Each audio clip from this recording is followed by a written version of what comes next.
এয়া যে আঘোণৰ বতৰ শাওনৰ যি হাড় ভগা যি শ্ৰম সেই কৃষকসকলৰ এয়া আঘোণত ঘৰলৈ সোণগুটি চপোৱাৰ বতৰ আৰু এই আঘোণ মানে হৈছে আশাৰ বতৰ আৰু এই চহা যিসকল কৃষক সেই কৃষকসকলে এই আঘোণতেই নিজৰ ভঁৰাললৈ লৈ যায় নিজৰ এই সোণগুটি। এই মুহূৰ্তত আমি আছোঁ বোকাখাটত আৰু বোকাখাটৰ যি লখিমীজুৰি পথাৰ সেই পথাৰৰ খুব সুন্দৰ এক নৈসৰ্গিক পৰিৱেশ দেখুৱাইছোঁ যিহেতু আঘোণৰ বতৰ আৰু এই মুহূৰ্তত যিসকল দাৱনী সেই দাৱনীসকলে এনেদৰে আচলতে খুব সুন্দৰকৈ ফূৰ্তি কৰি এনেদৰে আচলতে তেওঁলোকে সোণগুটি চপোৱা পৰিলক্ষিত হৈছে আৰু এই মুহূৰ্তত ভিডিঅ' জাৰ্নেলিষ্ট প্ৰণৱে দেখুৱাই আছে খুব সুন্দৰ পৰিৱেশ। আমি যদি দেখুৱাব পাৰোঁ এইফালে আৰু এনেদৰে আচলতে এই কান্ধত এনেদৰে বিৰিয়ালৈ এইসকল যুৱক এনেদৰে ইয়ালৈ আহিছে তেওঁলোকে এই যিসকল দাৱনী সেই দাৱনীসকলে দোৱা ধানৰ যি থোক বা ডাঙৰি সেই ডাঙৰি আচলতে তেওঁলোকে ঘৰলৈ নিব আৰু এই মুহূৰ্তত খুব সুন্দৰকৈ দেখা পোৱা গৈছে যে এই যিসকল দাৱনী তেওঁলোকে মুখত তেওঁলোকৰ বিহু নাম শুনিবলৈ পোৱা গৈছে, বিহু গীত জোৰা পৰিলক্ষিত হৈছে কিয়নো যথেষ্ট আশাৰ বতৰ বুলি ক'ব লাগিব যিহেতু আঘোণে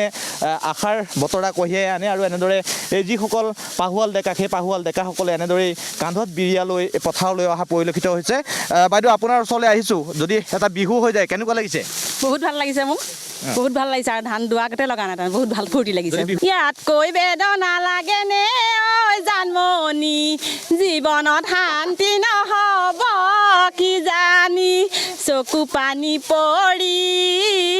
জান জুৰি হ'ব,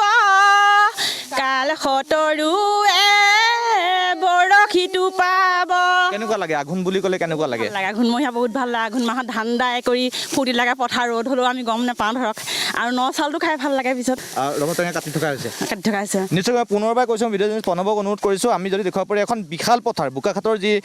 গড়মূৰ সেই গড়মূৰ গাঁৱৰ এই লখিমীজুৰি নামৰ যিখন এখন বিশাল পথাৰ সেই পথাৰখনত এনেদৰে দেখা পোৱা গৈছে গাঁৱৰ যিসকল দাৱনী সেই দাৱনীসকলে তেওঁলোকৰ যি সোণগুটি সেই সোণগুটি তেওঁলোকে পথাৰৰ পৰা ঘৰলৈ নিয়াৰ বাবে এই মুহূৰ্তত এনেদৰে তেওঁলোকে প্ৰস্তুতি চলোৱা পৰিলক্ষিত হৈছে আৰু এয়া মই পুনৰবাৰ কৈছোঁ যে এখন আচলতে অসমীয়াৰ যি চহা গ্ৰাম্য জীৱনৰ যি ছবি সেই গ্ৰাম্য জীৱনৰ ছবি আচলতে এইখনেই কিয়নো পথাৰত দাৱনীয়ে ধান দায় আৰু এই আলিত বহি এই